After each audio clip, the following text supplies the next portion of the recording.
Minds on Muscle community, welcome to the FitPro Mentors interview series. If you want to hear some amazing interviews from amazing fitness professionals all over the world, please join our FitPro Mentors private Facebook group. But today, let's make it rain. And ladies and gentlemen, we are talking to a rainmaker himself, one of my good friends, someone that really inspires me and can really make a business out of anything, Mr. Isometric himself, Brad Thorpe. Brad, how are you today, man? Brendan Green, I'm doing great. And it's raining today, like literally outside right there, right now, it is raining. It is so literally. We're going to make it rain. Actually, yeah, it is literally Dude, it raining. snowed this morning. I don't know. Did it snow up where you're at this morning? It did snow. So it's the irony of us talking about making it rain. Ontario is making it rain, all sorts of ridiculousness. But we're going to have some fun. We're going to talk about isometrics. Rumor has it I know a thing or two about that subject area. I've heard that you are called Mr. Isometric, the IsoFit inventor, incredible ISO man, ISO Thorpe. You know, the guy who called me Mr. Isometrics, the one that sort of basically where it's like, holy cow, you gotta be kidding me, is a guy named Professor John Cronin. Nobody really knows who he is unless you're in the game. He's got 330 peer-reviewed studies to his name, right? He's more famous for who he's led their PhD, i.e. Brett Contreras, the Duke guy. It was his professor down in Auckland. And so he gave me a shout out. He said, as Mr. Isometrics. So, wow, I'm blown away. Obviously, I have acronyms and I know a little bit of, as I said, on the subject area, but that highlight moment when you have a gentleman astute as John and stuff like that, and it was just wow. Honestly, so I'll own that. I think that's a great one to own. And honestly, Brad, we've got so much to unpack with you because, like, the more preparing for today, I know you personally and professionally. You've done some amazing things as long as I've heard of you and known you. But you've got a lot going on. Like, you really have a really cool origin story. And if you don't mind, this might sound a little weird, which I don't do for everybody, but I think yours would be cool. Do you mind starting from the beginning? How the heck did you get into the personal training exercise world? Oh, wow. My mom's dad died when she was 15 years old of a massive heart attack. And so that's going back like before I was born type thing. Wow. And she was 15 years old. So I grew up in a household where the conversation of heart health was always prevalent. It, as like, I remember as a kid, my mom warning me to sort of not play so rough with my grandmother, which was her mom, because, she had heart issues and stuff like that as well, high blood pressure. And unfortunately, she died when she was 68 years old. So my grandfather at 45, my grandmother at 68. So my mom's a 33-year-old woman without any parents. And, if you've had the misfortune of losing a parent, it's devastating. Having the misfortune of losing two parents when you're young, it's just awful. So I grew up in that environment where heart health was always talked about and discussed. And right after my grandmother's funeral, we went to the science center in Toronto, and I was like a small farm, like a farm kid, grew up outside the city. But my dad jumped on that kinetic bike, bike machine that you ride, and all of a sudden you have electricity, and all of a sudden he falls off the bike, grabbing his chest. So that was one of the most traumatic experiences of my life, watching my dad lie there in a pool of sweat. Now, ironically, he didn't have a heart attack. He had a hiatus hernia. It was just after lunch. It was backflow. So thank God for that. But jump forward a couple of years, I'm like 13 years old. The only thing I got going for me at this point is athletics. I'm wanting to be an athlete and stuff like that. So I started hitting the gym and doing all kinds of crazy stuff as a 13-year-old kid. And I developed a passion for lifting weights. I was a farm kid, so I was kind of strong. And then I ended up getting into lacrosse, right? A good old Canadian game that tended to be rather violent.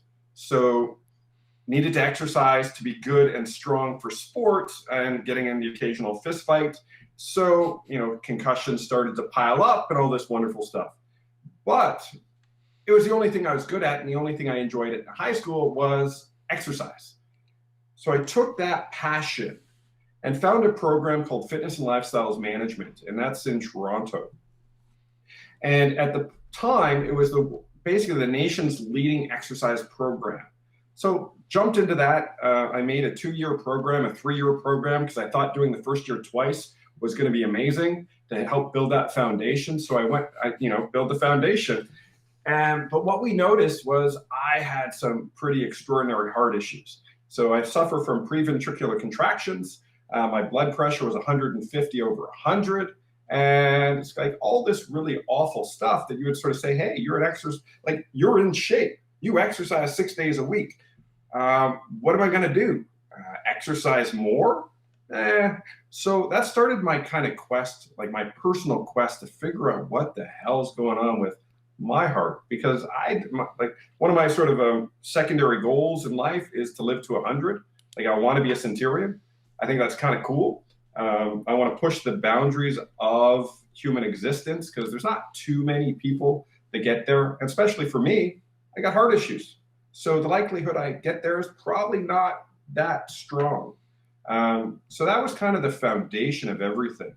And, to kind of solidify it as to how I went from being, a graduate of a fitness and lifestyles management program at George Brown to one of the world's leading experts. So we'll make that jump just to speed things up.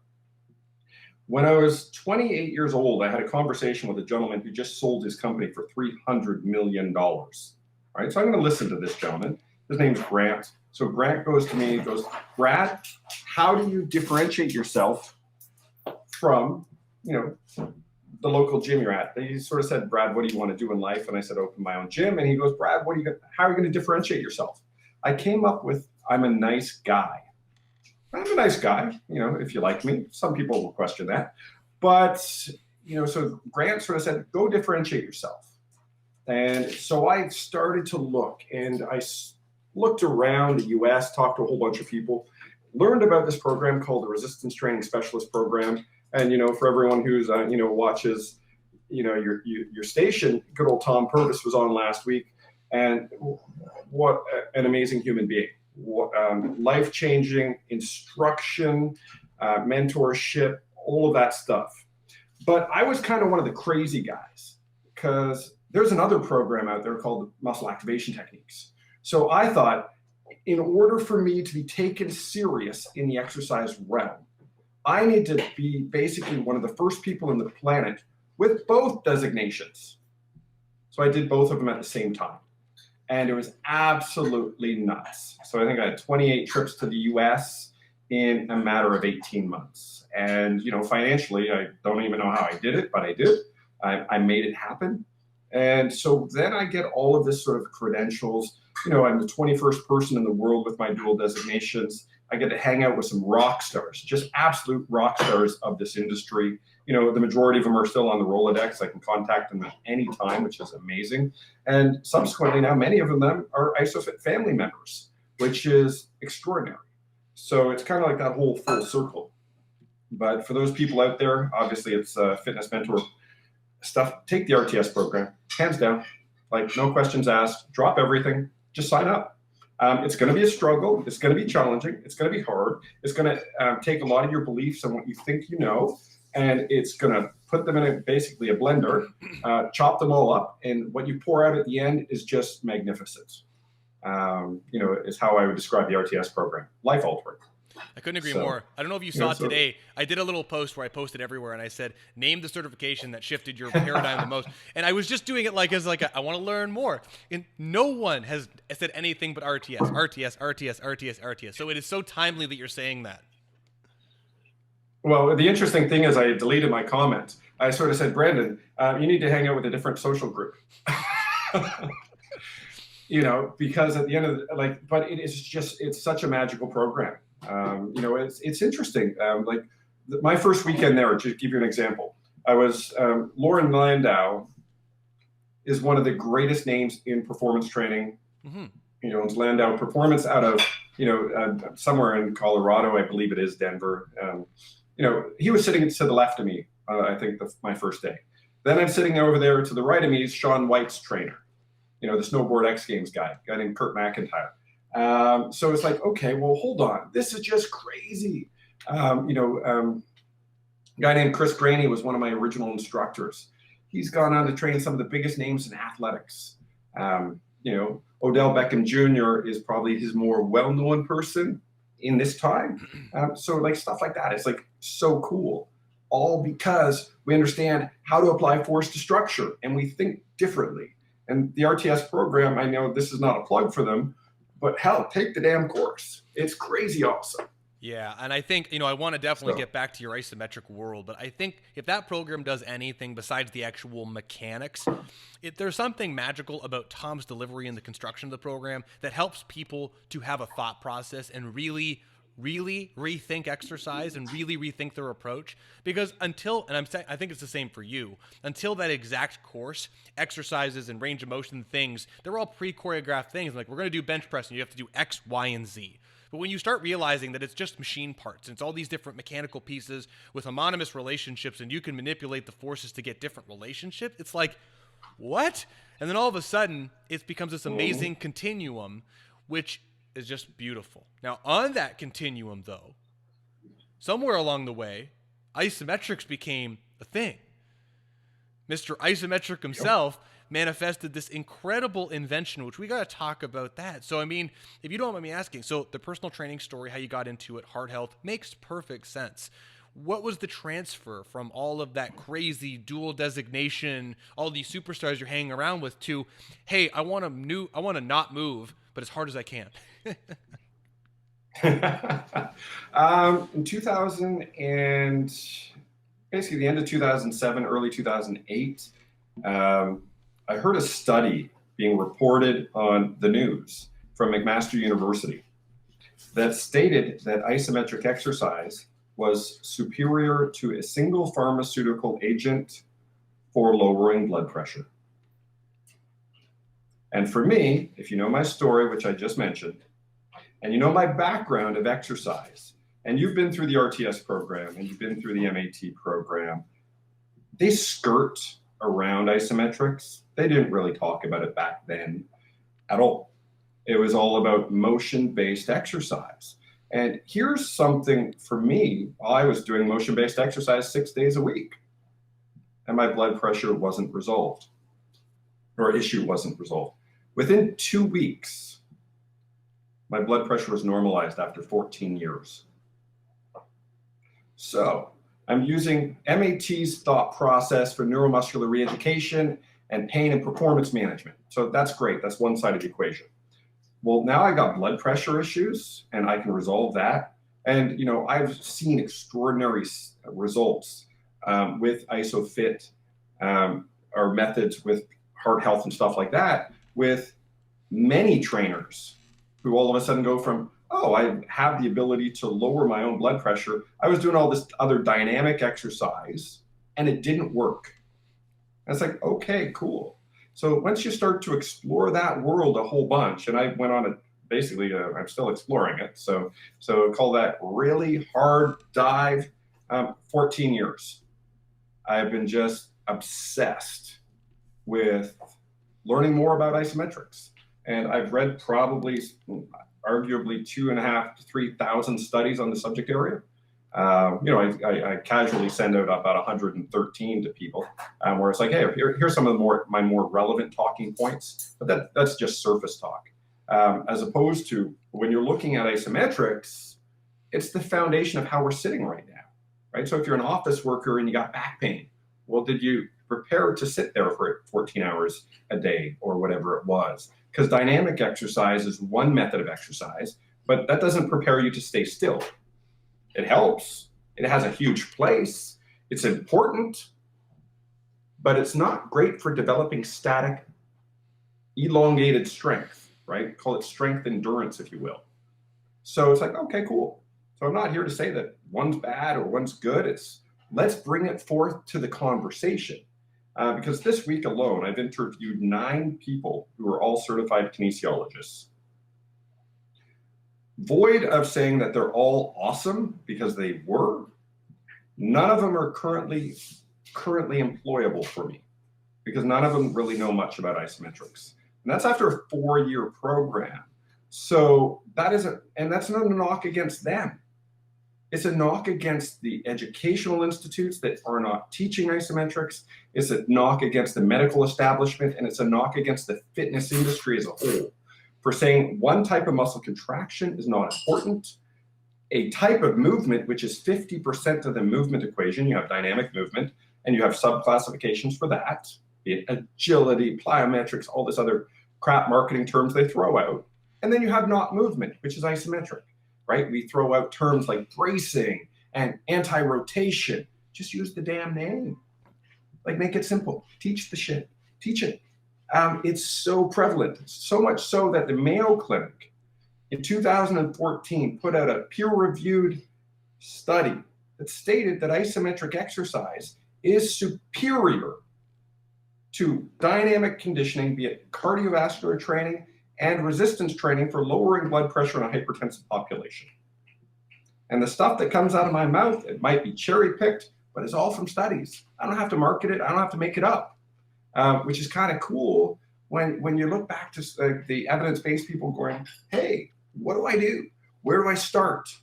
Well, if you want to start down the evidence-based thing, you got to explore the fact that most of the stuff you learned was based on a theory that hasn't been proven yet. And most of if you're talking about neurology, they're only studying isometrics. So you're not even into the dynamic realm yet.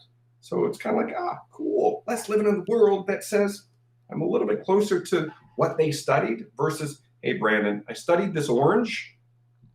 Let me give you this apple.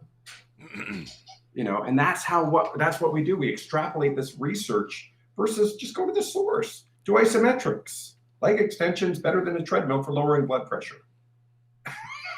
Yeah, no. I know. So that's my rant, man. Sorry. It's okay. I got 3 things that you stimulated thoughts on that I want to talk to you about. But first, you brought up something about like kind of equaling the conversation between dynamic and isometric exercise. And one who does not know you very well on the outside may observe some of the social media content that you use to market your isometric system, which I want to talk about what it is, as perhaps being a little polarizing and biased towards isometrics and a little, I don't want to say antagonistic, but pokey at dynamic exercise. Now, if you don't mind me asking, I can see from looking back from a marketing, and I have a confident reason why I think you're doing that. But do you mind talking about why you do that? And I understand you're choosing it from the literature, but what does that do for you? I'd love to hear. The reason I do it is because traditionally, if you're not antagonistic, the message will fail. Right? People think something's good enough, they won't add to it. And especially when you're talking to the US market, realistically, this is the world that loves to believe they're number one. Hey, I got something that's, bottom of the pack. Do you want to buy it? They're not going to buy it. They like to be number one.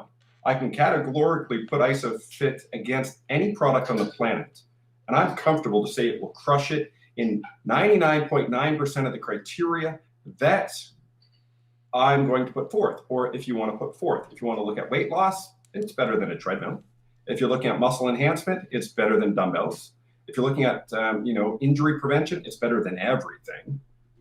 So there's that side of things. So I'm okay because of the level of knowledge that I have in this subject area, that if you want to sit down and have an open and honest conversation, recognize that RTS and that understanding of the physics of exercise, that changed the game. And now if you're going to enter into the world of isometrics and you haven't even studied page 1, now you're flying blind. So most of the conversations I end up having with are people who haven't studied, and they're from a knowledge-based perspective in their lane, they're some of the leading experts in the world.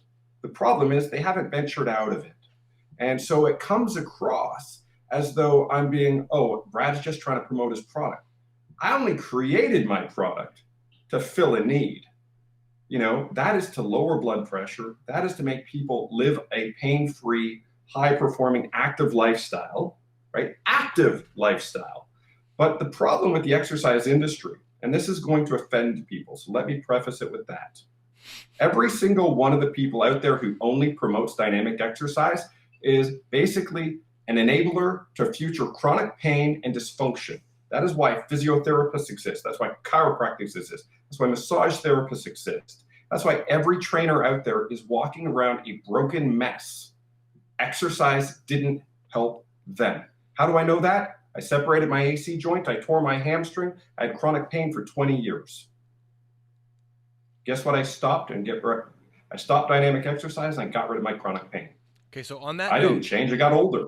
I love this. So in your opinion, though, and I 100% agree, I love everything you're saying about isometrics. Do you think that the dynamic exercise problem is a progression problem, and that the over prescription of specific common exercises are not being educated and progressed enough? And if someone did a progressive, and I'm not just leaning this way, I'm just more curious for the sake of conversation, they did a dynamic routine, but it was progressed strategically, would it have lateral similar effects to an isometric routine? Or do you think that there is a difference there? Definitely a difference. Different neurological looping mechanisms at play. Both are required, right? So if you want to be good at, and I'm going to put exercise in the same, like dynamic exercise, in the same category as basketball.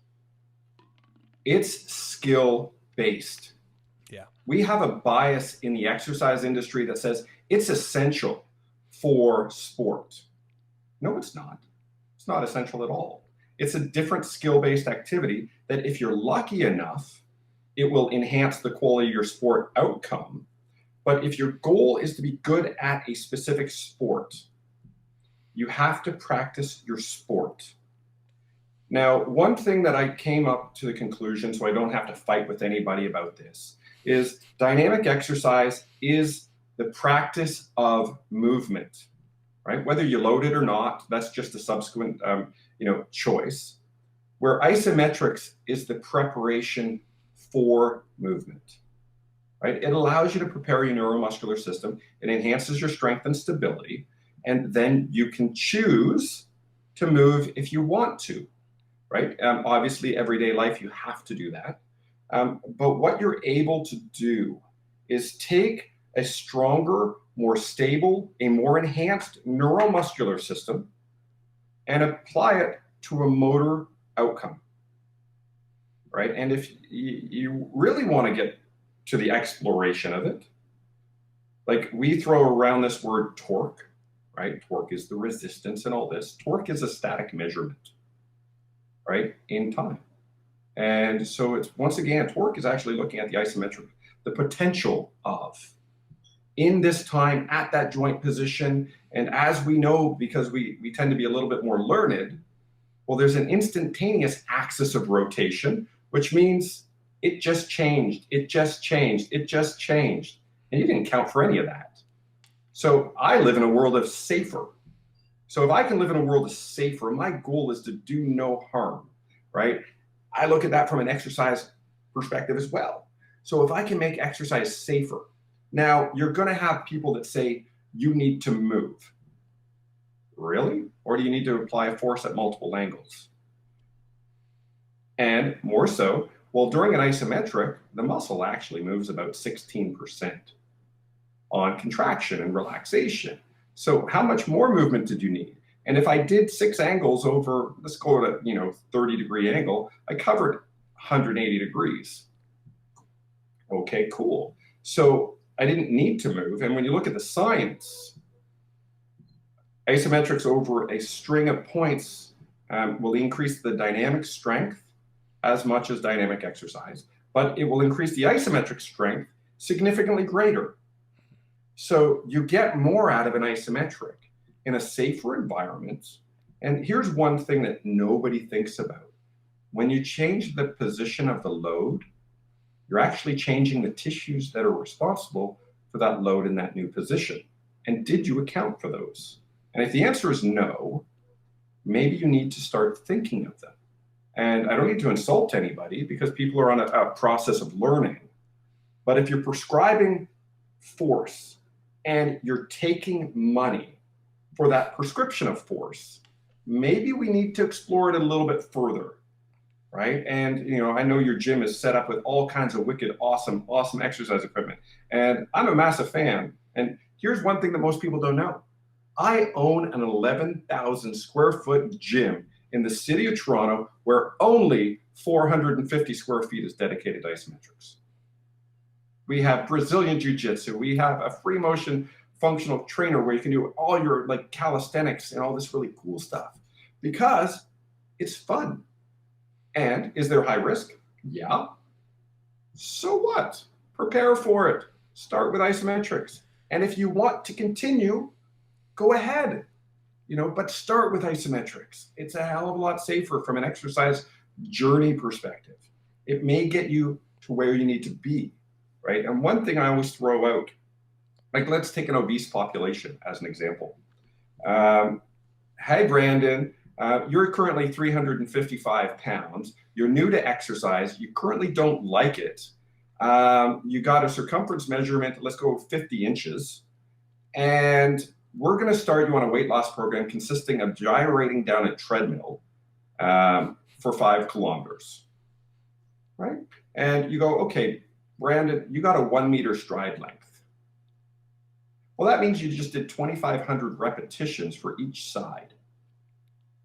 How appropriate is that a person with a 50-inch waist who doesn't exercise, who has an aversion to it, and probably has some level of muscle atrophy or dysfunction to a degree where they can't handle their load for a period of that long, how is that appropriate? How is that going to resolve somebody's quest to get healthier? You look at the stats in the United States of America, obesity is 50% of the population. That's us failing as an industry. And the reason I say that is because only 1 in every 7 adults belong to a gym. Our message is broken. We're not helping the people that need it. The gym goers are the gym goers. They're doing a great job. Yay them. I support them. They're awesome. But they make the other people not want to come. So how do we make those other 6 out of 7 people want to get healthier, right? Starting with dynamic exercise is scary. It is injurious for people where it's too much. And it comes back to what you were talking about a second ago, which is where do we start? I started working, I'll give you an example. I started working with this gentleman who is a zombie, literal, absolute zombie. Died, doesn't have a heart that functions. He has no pulse and it has no heartbeat. He has what's called a LVAD, which is left ventricular assisted device. Yes. So he's a dude's a living zombie. So you want to know what I started him with? 1 minute of exercise. I started with a deadlift for 15 seconds isometrically, basically a squat with a shoulder extension into the crossbar on the MSK, and then 2 hip abduction exercises, 1 for his left and 1 for his right. We started there. So he's on day 6. He's doing great. He feels confident, which is awesome. So it's like, okay, cool. Let's continue. Our goal is to work up to 10 minutes over the next month. I didn't start him with, let's beat the shit out of him. I didn't start with, hey, fat person, let's do this because I'm a jack personal trainer and I know what's better for you. When I come across as the guy that I don't care, oh my God, I'm the guy that cares the most. I have sacrificed everything in my life to get this message out there. And, it does fall on deaf ears. That's fine. It's not going to stop me. If I was worried about what people thought, I would have stopped a long time ago because I was told America was too stupid to care about isometric exercise. So if you're out there, be one of the people that offends and start doing isometrics. You don't even need to buy my product. Here's a wall behind me. Like if I sort of shift over here, I can use a wall right here to do my inferior, or what do you call that, lower trap, or whatever else muscles would do that. So, yeah, I love it. I know. I love it. I love it. I think it's a great conversation. And we did have someone comment that they love the talk. So this is absolutely fantastic.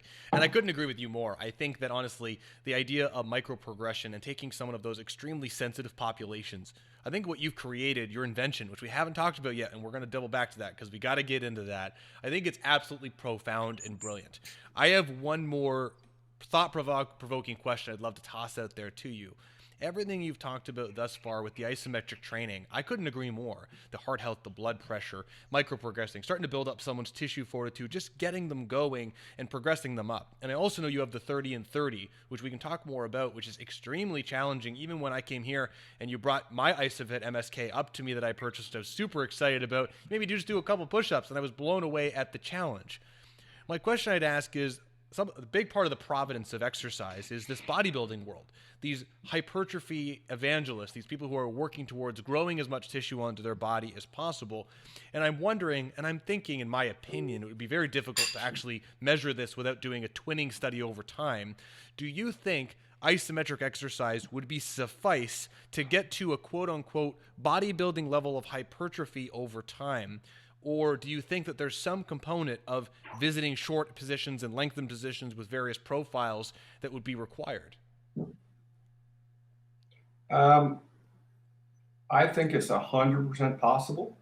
If you're going to give the same sort of, let's call it aid, right? It's just how you apply. It's how you apply force to tissue, right? It's that chronic repetition. So if you're going to compare apples to apples, make sure it's the same duration, the same effort, the same exercise, right? Because a lot of people, what they'll do is they'll do, 4 reps of dynamics and they'll do 1 rep of isometrics or whatever it is. Why not do 4 reps of isometrics and 4 reps of dynamics? So a lot of the studies are skewed. And when you look at the research, now this goes back to mice, not humans. The hypertrophy of muscle is almost on par, whether you're doing isometric, whether it's eccentric, concentric, or an isometric, which I led with. Now, the interesting thing is, so you take that world of bodybuilding, what did they do the last 8 weeks before their show? They practice isometrics. They call it flexing, right? So you could almost say that isometrics is the sport of, bodybuilding is a sport of isometrics, right? You just sit there and flex and hold and all that kind of cool stuff, right? And anybody who's done a bodybuilding show, and I know you've done one, flexing is hard, especially when you're trying to pop that muscle. And so it's kind of like, well, you got to practice that. So we kind of live in that world as well, right? And when you're looking at bringing out muscle, then you have to worry about the activation rate of that tissue. Is that neuromuscular connection there, right? Isometrics is the best way to enhance neuromuscular firing of all of these tissues. And then go practice your high repetitions, light loads. And I think Brad Schoenfeld, I think he's done a lot of research in this area where you look at, well, is it high reps, low load? Is it high load, low reps? What's better for building muscle? And they come back with, neither seem to be better than the other. They just seem to be what you kind of prefer. The key is just stimulate tissue. So myself, do I rock that 8-pack? I don't care about that anymore. I like drinking wine with my wife. Could I be there in 2 weeks? Probably. I just got to hone in on some stuff. But from a muscle perspective and a function perspective, at 47 years of age, I'm pretty damn happy with where I'm at. And most of our IsoFit owners that use it on the regular are all functioning better. So is the bodybuilding realm kind of a thing? And Canada's top modeling agency used to send me a lot of their perfect models where we do spot reduction of fat with them. Oh, that opens up a conversation. Spot reduction of fat with isometrics? Yes. Reason, they found this in a heart health or heart failure study. What happens when you're doing an isometric, because there's this level of occlusion to blood flow to the local area, right? So it's specific to leg extension. So what they found was there was an occlusion to the blood going into the quadricep muscle, and the blood flow got diverted into the local adipose tissue, right? Which is awesome, because what happens when you do that, it increases the oxidation rate of adipose tissue. Yay, can't do that with dynamic exercise. So what we were able to do with that little piece of knowledge was to help people like models and these people are near perfect, walk in and go, I need to lose kind of this little bit of fat right here. And I'd be like, okay, cool. And we would achieve that within a week, 2 weeks, depending on where they were at from a function perspective. Now, you're not going to see that on somebody who happens to have a large amount of fat. But when you're talking about professional models who are near perfect from a body fat perspective, like we're talking like low digits, like 6-7% body fat, it's quite easy to see. And people go, it's not possible. Sure, okay. Very, very interesting. Change the. Very interesting. Oh man, it's fun. It's fun. So very quickly, we got a couple of people who are commenting. One says they love a RTS pen, which is hilarious that someone caught that, which was not my goal. But when you think you'll enjoy their Brad, is people are commenting saying, hey, Brad's great. And you are great. You are great. And I love all the information you're sharing here, man. So thank you so much. But speaking of you being great, besides all these amazing knowledge bobs you're throwing out there, these paradigm shifting little sound bites of pieces of information that I know you've got the papers and study to reference, you invented a machine. You invented this crazy thing, and you invented a few of them, and they're all over the world, this internationally patented thing. So can you please tell us about the provenance of the internationally recognized isometric machine, the IsoFit? Oh, man. I needed a fancy wall. It's really what it was. And remember, the original IsoFit was this damn thing behind me. The problem was I had two of my clients walk in one day, and a guy named Alan and a guy named Lewin, and both of them go, Brad, there's no wall space at my gym. And I'm like, damn, that's not good. That's not good. So people aren't doing isometrics because there's nothing available. And I went through RTS, and I've gone to Cybex and their headquarters and looked at how they build machines and all this sort of stuff. And I truly love the exercise industry. So I'm a student of the game. And when it comes to equipment, it's like, damn, like you look at the Reebok Step, like that's Jen Miller. She created, it was a milk crate that became the Reebok Step. So it's like, wow, that's kind of cool. Guy named Johnny G got hit by a car. Then we created the spin bike. And, then you look at a treadmill, it's basically just an outdoor walking surface inside. Stairmaster, staircase. I'm like, damn, I can create a wall. So, and I was sitting in the bottom of my tub, like the water coming down, like totally naked. I have a home-based business at the time. So it's like, holy shit, I know what to do. So I jump out, run to my office, and I basically craft the first ever model of the IsoFit, which was made out of cardboard, paper clip, some glue. Someone was there for it. It says I was there for the cardboard paperclip IsoFit. Perfect. And it's gone from that to I went through the whole patenting process. What I'm very, very fortunate in the sense that the people in my life are extraordinary. They're extraordinary for a reason. They've helped me get to where I am today. Every single one of them has motivated me, inspired me to continue this process. But one of my clients, and he is like the world's biggest dick, absolute jack, but I love him dearly. He came to me because he broke his neck in yoga. And so he happened to be one of Canada, like a senior partner in Canada's largest law firm. So he's like, Brad, you're an idiot. Just stop. Like, don't even go down this path. You'll never get anywhere with this. And I still love the guy. He's still a client today. And so Ruben, he goes, I'll introduce you to our patent lawyer. So I'm like, yeah, sure. I know what to do. I'm balling. I got like 25 grand in my bank account at that time. And it's like, yeah, sure. So I go and I meet this guy, Armand. And Armand is still to date my patent lawyer. And this is back in 2009.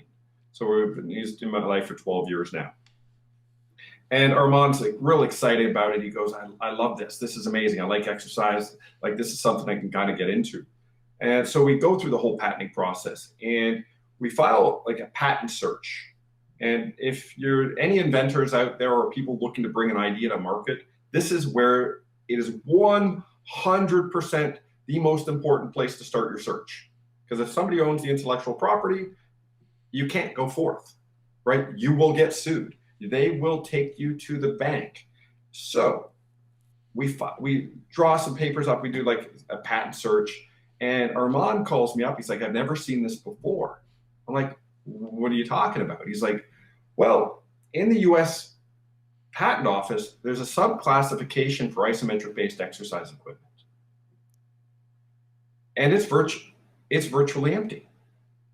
So he's like, yeah, we can move forward. We're probably not going to run into many obstacles. That's amazing. I'm like, this sounds good. This sounds good. Let's do this. I'm young, I'm stupid, I'm crazy. And more importantly, I think the world, be it the exercise industry, needs this. Because I had two clients, only two, walk in and say, Brad, there's a problem. And where there's a problem, I'm the type of guy who will jump forth and try to find a solution to that problem. I think I can help with most things. Now, this just happened to be in that realm. So file the patents, and I'm sitting there, and this is where the story turns like absolutely amazing. And this is the power of helping people. So I was told that the patent was going to cost about $15,000 to $20,000. Remember that dollar value I said I was balling with 25. So I now have a child who was born at 3 months early. So she's born at 28 and a half weeks. My wife's currently in the hospital. My daughter's in the NICU. And I get a phone call from my patent lawyer saying, hey, Brad, we're ready to file. And I go, great. He's like, I hope you're sitting down. I'm like, what do you mean? He's like, well, we had some overruns. I'm like, okay. He's like, yeah, it's $47,000 that the bill is. I'm like, I'm absolutely, for lack of a better word, fucked. Because my wife just lost her business. I now have a kid. I have a kid and wife both in the hospital. And I'm now, I have no money. And I still have my own business that I'm not attending to because I have a wife and daughter in. So I post to Facebook. And this is the power of social media in my life. And so I post to Facebook, basically like, my bill is $42,000. I didn't bother to put in the HST and stuff like that. So, it's $42,000. I'm screwed. I get a phone call 15 minutes later from one of my former clients who I hadn't seen in a couple of years. And she goes, Brad, I can't believe you didn't call me. I'm like, oh, for what? So I just read your Facebook post. I just want to let you know, I have a check here for $100,000. I will drop it off to you Monday. That is the power of helping people. When you can help transform somebody else's life, sometimes it comes back to you. And that's why I'm so passionate about exercise, about giving back to create change in this health thing, because I impacted that woman's life so much so that she was inspired by what I was trying to do to help others, that it allowed me to continue on. And to this date, so what on Monday, she hands me this check. She goes, oh, so what do I get for this? I'm like, how's 10%? She goes, that sounds good to me. And, it wasn't like this Shark Tank thing back and forth. It's like, yeah, to me, $1 million valuation for the idea sounded pretty good. And she agreed. And subsequently, I think we're sitting almost like about a $9 million valuation right now, which is pretty cool. We're in 17 or 18 countries now. I think like over 250 ISOFIT family members, which is just extraordinary. And it's across the board. It's everyone from the U.S. Army all the way to professional sports franchises to people at home who just need to exercise. Like it's just been one hell of an awesome journey. So with the ISOFIT, the whole process has been an absolute nightmare, right? People think that everything is fucking smooth and great and wonderful. Sorry to swear on your show. But the reality is, like, I've had 3 of the worst years of my life trying to move this forward. Things you never think about. I got screwed over in a manufacturing situation, not because of the manufacturer, because of geopolitical things that you would never think that would influence, me. As I'm a small producer, but we were getting our product manufactured in Oshawa, right? And we all know, if you live in this area, GM is a major contributor to the commerce and the environment in Oshawa. So GM announced it's going to close. So that crushed our supply chain. I have existing orders on the books. I think I was 14 units in. And it's like, we've just lost our supply chain.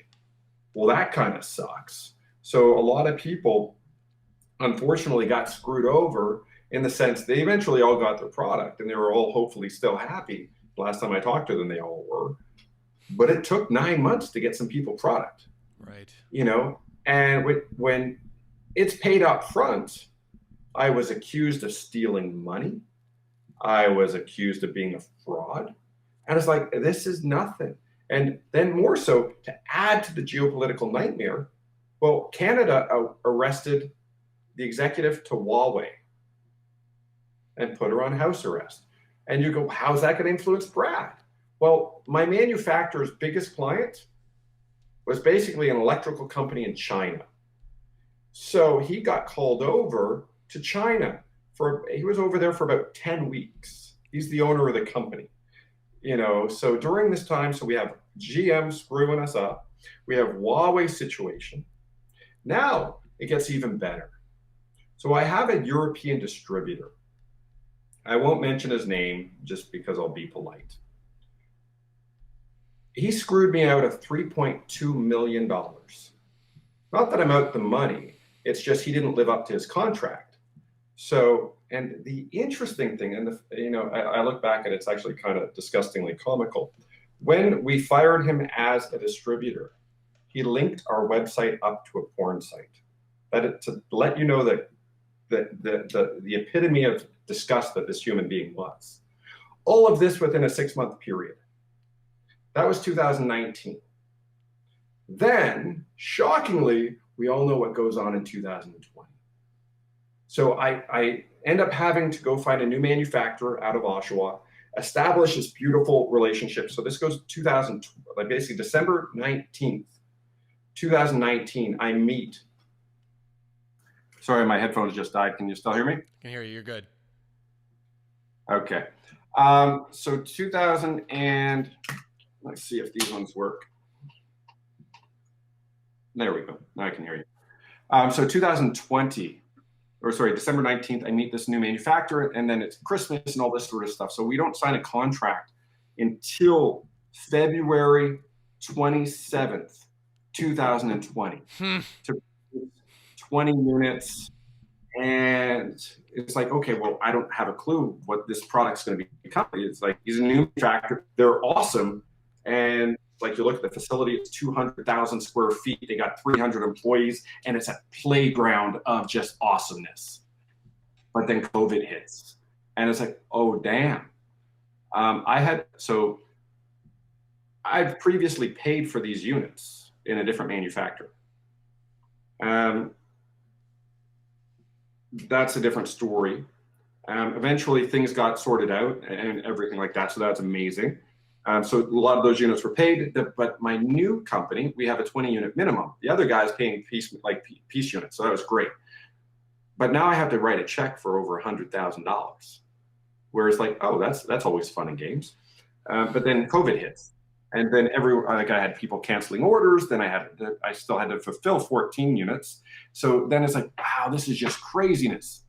And all this time, still have to be excited, still have a great smile on my face. Things are going awesome. You still have to try to sell stuff because you need to sort of generate the revenues.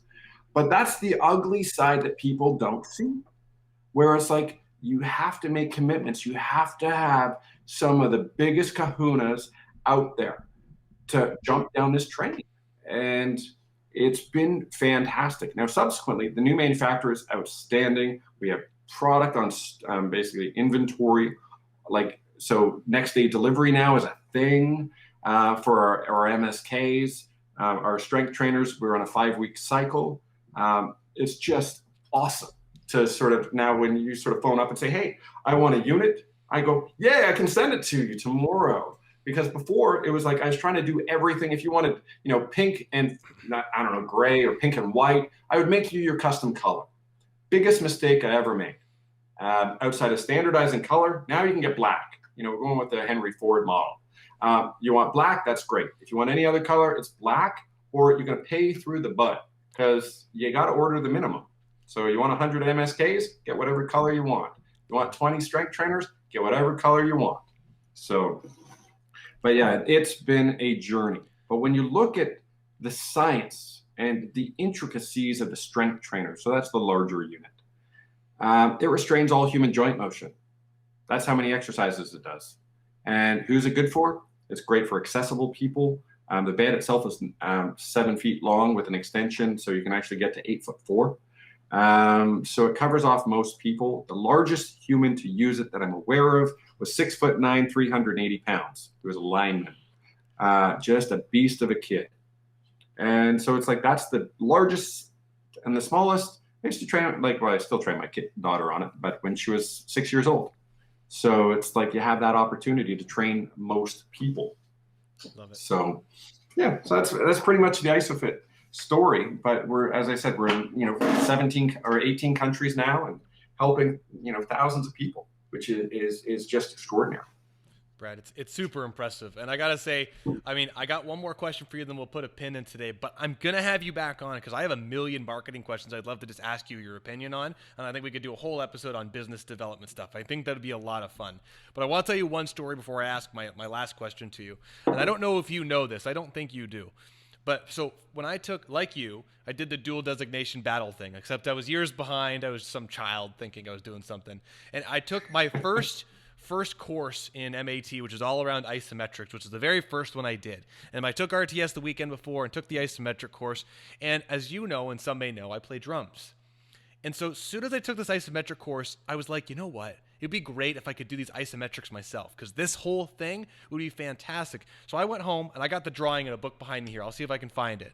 And I was doing the Strata Biomechanics Facebook page and I invented these attachments. I don't want to say invented. I took all these drum boom arms and I attached them in a drawing to a rail system to go underneath the massage table with little pads on them so I could put my arm out to these positions and adjust it with the hardware I already had for my drums. I just needed to buy a few different screws.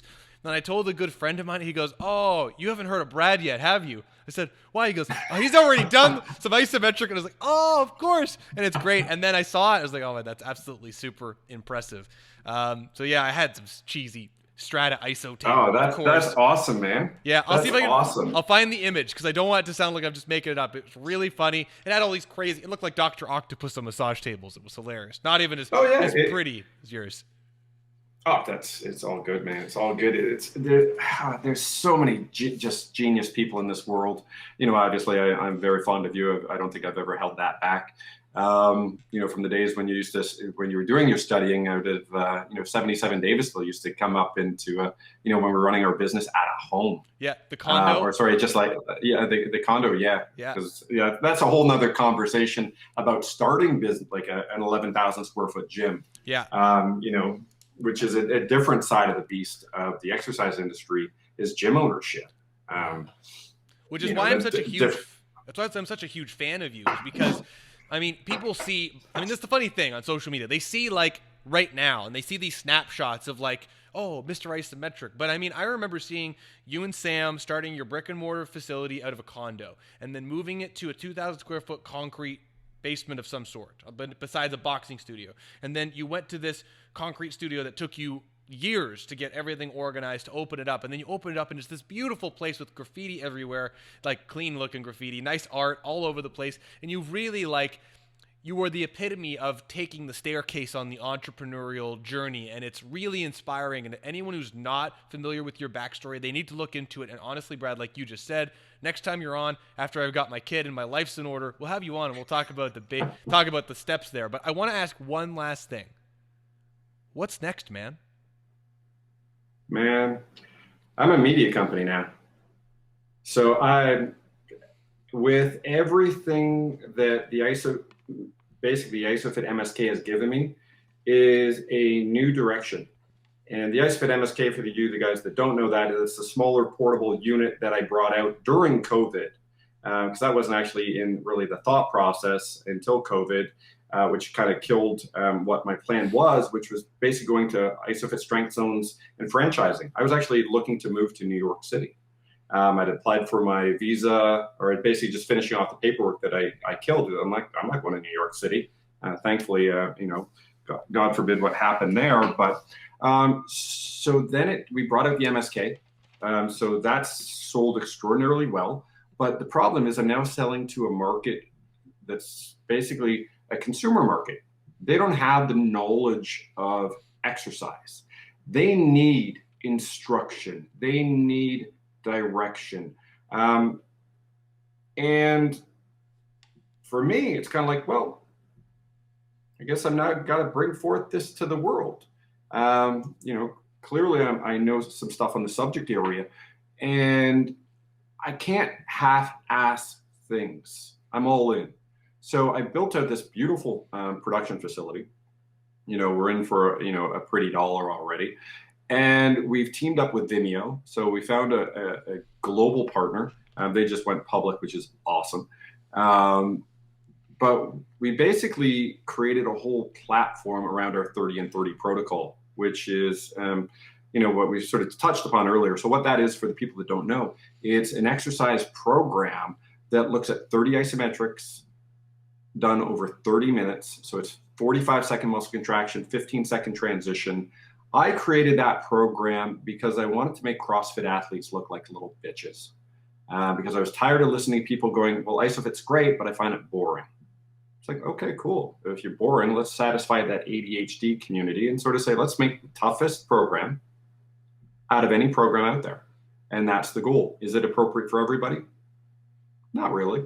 There's some people it's not appropriate for, but it's a great place to start if you don't try very hard, right? It gives you a foundation. It gives you, the goal is 30 total reps. So remember that person who happened to be obese that, I said, don't do 2,500 on each side to start.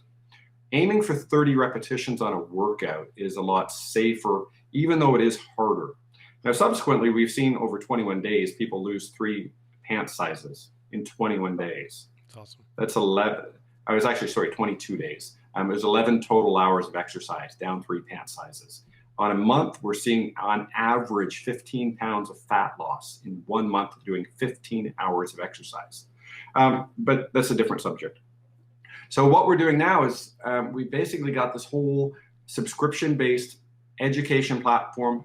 So if you envision Peloton without the bells and whistles, right? Because I don't need to have the bells and whistles yet.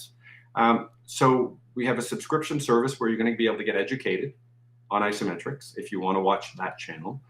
You can do live streamed group exercise classes in the 30 and 30 model. And we've teamed up with a bunch of Olympians and stuff like that who will be guest hosting the programs.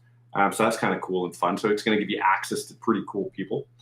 We also created a couple TV style shows where it really becomes back to getting to know some extraordinary people, right? Because now I'm in content creation. It's whether it's creating fitness programs, whether it's creating lifestyle shows, that's where the direction I'm headed now. And I'm having so much fun because it's just awesome. The stories I've learned, like we have this one show called Time With, and it's an exploration of just extraordinary people. And our first lady that we had on her name's Novahar, and last name Dadoui. So she's an Iranian immigrant. She came over when she was like 5 years old, fled persecution, stuff like that. But she became the lead in Cirque du Soleil's ice show called Christelle. So you go from immigrant lifestyle to lead of a global iconic brand and their show. So we listened to her, like we talked about her story and how the story and the program's structured. We have general chit chat, but then we actually asked 6 questions. And those 6 questions about really getting to know who these people are. What is your biggest fear? That's my opening question. Oh, sorry. Well, tell me who Brandon Green is behind the curtain, right? Like, let's dive deep into that. But then what is your biggest fear? And then it just gets deeper from there. And it's a roller coaster of emotion. And one of the things that I've learned after doing roughly 50,000 hours of personal training over the course of my career, I'm really good at talking to people and listening and learning of people. That's one of my biggest strengths. And with my goal and my mission in life, which is to create health, change lives, give back, this is a way that through this interview process, I'm able to help individuals who might be going through a dark day in their life, whether they're suicidal, whether they, physically hate their physical look or being. And by having these guests who are extraordinary people talk about some of their fears, we're able to help a lot of people, I believe. And this stems a little bit beyond the fitness space. But as I said, my goal is to create health, change lives, give back. I have this unbelievable platform because I've helped out extraordinary people for so many years. Why wouldn't I give this to the world? And that's what I'm up to. And, as I said, I'm loving life. It's the happiest I've ever been in my life. It's things are, the world sucks out there right now, but it's golden because there's a lot of extraordinary people. And you're one of them, Brendan Green. So I appreciate my time today. And I love what you're doing, as always. Brad, honestly, and I got to say, there's one last comment here that someone said is, Brad is so right. You never know the impact that you will have on your clients. Love the story about the clients who helped him out and invested in him. Whoever this is, their business partner, and they say the support of their awesome clients make what they do, they love it. We owe it to them to provide our top-notch service education from our science-based knowledge. Honestly, Brad, you are right, and you impact me. You impact a lot of other people. You are doing a lot of great things. You get me excited about pushing harder. Honestly, because of all your hard work, seeing you open so many different businesses gave me part of the confidence to go, I'm going to start something new. We're going to do it. So I really appreciate your time, and I'm really excited to see what you do next. And we got to do this again because we got to pull all that knowledge out of your head about how to start businesses, and I think people could really benefit from that. But Brad, thank you so much, man. I love what you're doing. Thank you. I love you, buddy. We'll talk soon. Talk to you soon. Thanks.